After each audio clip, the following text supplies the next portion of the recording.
Hi, Larry. It's Bob from the south side of Chicago. I love you, love your brother, love your music, love your show. Now, to the point, Louis Gutierrez is a loudmouth, racist Che Guevara wannabe. The sooner he goes back to Puerto Rico, the better. For Chicago, the state of Illinois, and the country. I hope he takes Dick Durbin with him, too.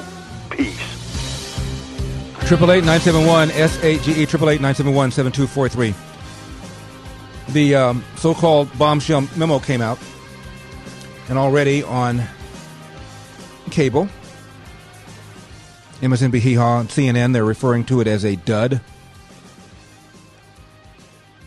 On Fox, they're calling it a astonishing display of a warrant that was obtained under very suspicious circumstances, and that this memo seems to corroborate the suspicion that but for this fake dossier that was paid for by the Hillary campaign and then taken to the FBI, and the FBI did not inform the courts of its suspicious circumstances, that it was put together by a opposition firm that was hired by the Democrats. They knew that but didn't tell that to the judge, nor did they tell the judge about the text messages between the FBI agents that suggested the fix was all in. None of that was revealed to the FISA court, and the memo anyway says that deputy director was testified that but for this dossier, the FISA warrant would not have been obtained. So if this whole thing is based upon, at least this particular warrant of Carter Page is based upon a dossier, or largely based upon a dossier that was paid for by the Democrats, and even on CNN and MSNBC when I'm watching today, they weren't talking about the credibility of the dossier. It seems to be an accepted fact that the dossier is not credible. I mean, think about it. They handed that dossier to news outlets like the New York Times and others, and they couldn't verify the contents. And as much as they disliked Donald Trump, they didn't publish it. The only one they did was that offbeat one called BuzzFeed. So it wasn't good enough for the New York Times, but it's good enough for the FISA court. And when the FBI did not tell the FISA court about the suspicious ties, come on. We'll be getting back to that in just a few minutes. 888-971-SAGE. But I want to say one more thing about Joy Reid and her assertion that the only people that know anything about the MS-13 gang are people who watch Fox News. On the CNN's website, there are dozens of articles, according to Fox News, that mention the gang. One of them is June 17, article entitled 39 members of MS-13 are arrested, authorities say. Another one, July 7, 2017. Trump will visit Long Island in the wake of MS-13 gang arrests. USA Today has covered the gang extensively. There's a video on the site from November 2017. Headline, MS-13 gang member arrested in Maryland murder. USA Today covered the gang back in 2012 when the Obama-era feds decided to label MS-13 a criminal group. And the then ICE director told USA Today, quote, "This designation allows us to strike at the financial heart of MS-13 and is a powerful weapon in our fight to dismantle one of the most violent transnational criminal organizations operating today." Kamala Harris, Senator from California, said this: MS-13 is an example of some of the worst criminal gang behavior. He gives a speech tonight in which he makes it sound like the biggest issue in the United States, the biggest threat is MS-13, a gang nobody that doesn't watch Fox News has ever heard of. So he makes it sound like they're the biggest threat. And getting back to the report by the Southern Poverty Law Center, quote, "Since 1990, Joy, the African-American population of L.A. has dropped by half as blacks relocated to suburbs and Latinos have moved into historically black neighborhoods. The LAPD estimates there are now 22,000 Latino gang members in the city of Los Angeles alone. That's not only more than all the Crips and all the Bloods, it's also more than all the black, Asian, and white gangs combined. Almost all of those Latino gang members in L.A., let alone those in other California cities, are loyal to the Mexican mafia. Most have been thoroughly indoctrinated with the Mexican mafia's violent racism during stints in prison, where most gangs are racially based. LAPD probation officer, when I first started working the gangs, they would be mixed. You could be black or Latino and be in the same gang. But when they went to prison, they had to be Latino instead of from the gang, so their enemies became African Americans. End of quote. So Donald Trump wants to do something about that, and he's a racist.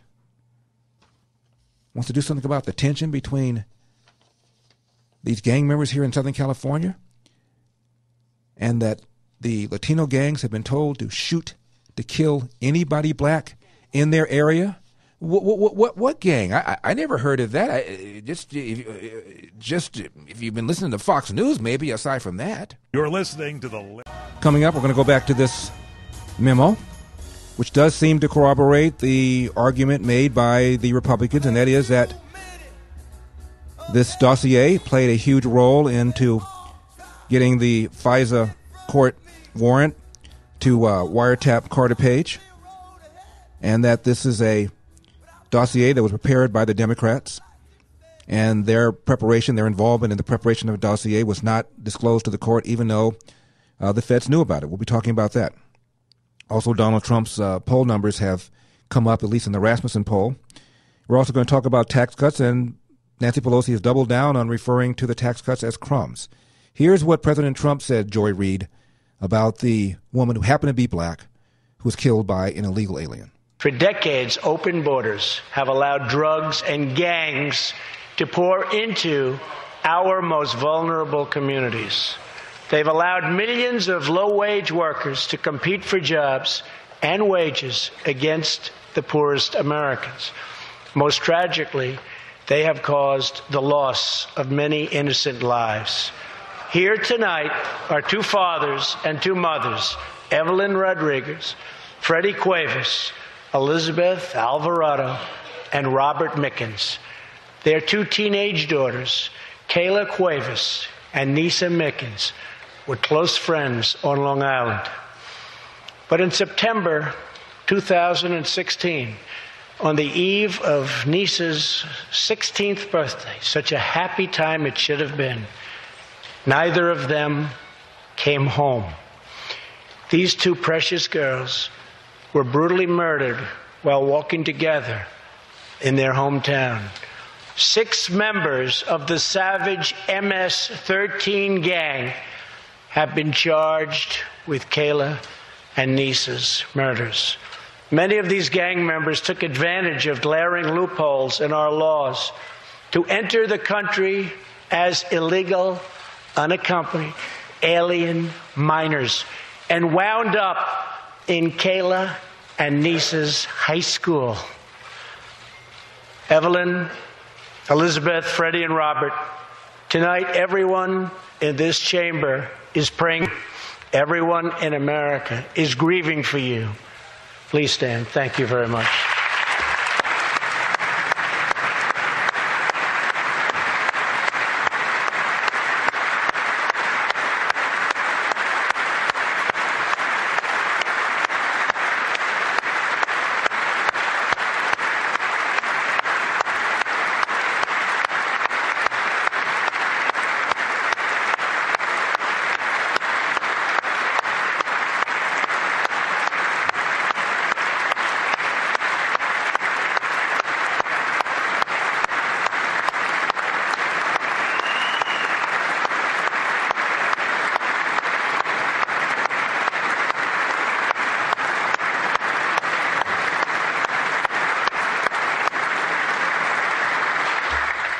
I want you to know that 320 million hearts are right now breaking for you. We love you. Thank you.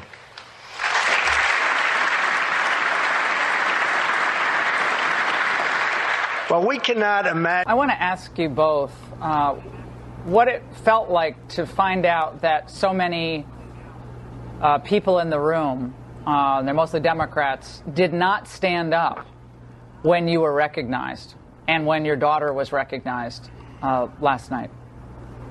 Well, I felt it was very disrespectful. For the simple fact, the Democrats who was there who did not stand up, they were African Americans. So that hurts me a lot, to show that they did not have the respect or to honor what just happened to our lives and to America's lives. And it's not right. You know, regardless of how they feel about the president, they should show the respect, because I would show them the respect if that was their loved one. He gives a speech tonight in which he makes it sound like the biggest issue in the United States, the biggest threat is MS-13, a gang nobody that doesn't watch Fox News has ever heard of. So he makes it sound like they're the biggest threat. So we're going to put up on LarryOlder.com the report from the Southern Poverty Law Center that came out in the winter issue, January 16, 2007. Latino gang members in Southern California are terrorizing and killing blacks. We're also going to put up on LarryOlder.com this article from Fox News, headline, MSNBC star Reid downplays MS-13, says only Fox News viewers have heard of dangerous gang. And the article links a bunch of articles from places like, CNN, dozens of articles that mention the gang, also USA Today, and news organizations like the Washington Post, HuffPost, New Yorker, The Hill, New York Post, PBS, and others have covered this very dangerous gang. But apparently, Reid was absent from class that day. Top of the hour, we're going to talk about Donald Trump's attempt to end chain migration and what percentage of the immigrants who come to this country, in fact, come here because of chain migration. All of that coming up. David Axelrod was on the Jake Tapper show on CNN and falsely said that Richard Nixon was impeached. The president was asked, are you thinking of firing him? Do you still have confidence in him? The president gave the remark he just gave. What do you think the response would be, the political repercussions, if the president were to fire Deputy Attorney General Rosenstein? Well, under normal circumstances, I lived through Watergate. I know what happened when President Nixon tried to fire the special prosecutor, Archibald Cox, in order to short-circuit the investigation at that time. And there was a firestorm, and his attorney general quit, and the deputy quit, and ultimately a new special prosecutor was appointed, and the case proceeded, and the president was impeached, and he resigned. No, the president was not impeached. You said you lived through that era, so get your facts right, David Axelrod. He was not impeached. I'm Larry Older. We're going to be talking about the attempt on the part of the president to end chain migration. And Anna Navarro is the pundit hired by CNN. She is a Republican and hates George W. Bush perhaps more than almost any of the pundits, even on MSNBC. What can I tell you, Allison? I am so old. I remember when Republicans used to be against adulterer precedents, against Russian oligarchs and Russian dictators, and for the FBI and law enforcement. I guess things have changed nowadays. It is a topsy-turvy world that we're all living in. It is a topsy-turvy world that we're all living in. What has he done to make the world topsy-turvy? The North and South Koreans are now talking to each other, not having done so in 2 years. He goes to Saudi Arabia and rips radical Islam and tells these countries to get their act together. And it apparently has inspired the freedom movement in Iran, or at least he's given some verbal support to the freedom fighters in Iran, unlike what President Obama did before. We had troops in Afghanistan when Obama left. We have troops in Afghanistan now. We have troops in Iraq when Obama left. We have troops in Iraq now. We have troops in many other countries, including Yemen. When he left, we have them now. We do, however, have a stock market hitting record highs. We have $6 trillion in new wealth created. We have projections of a first quarter of over 5%, according to the Atlanta Fed. But we live in a topsy-turvy world. Tell me how again? And what would you do to fix it?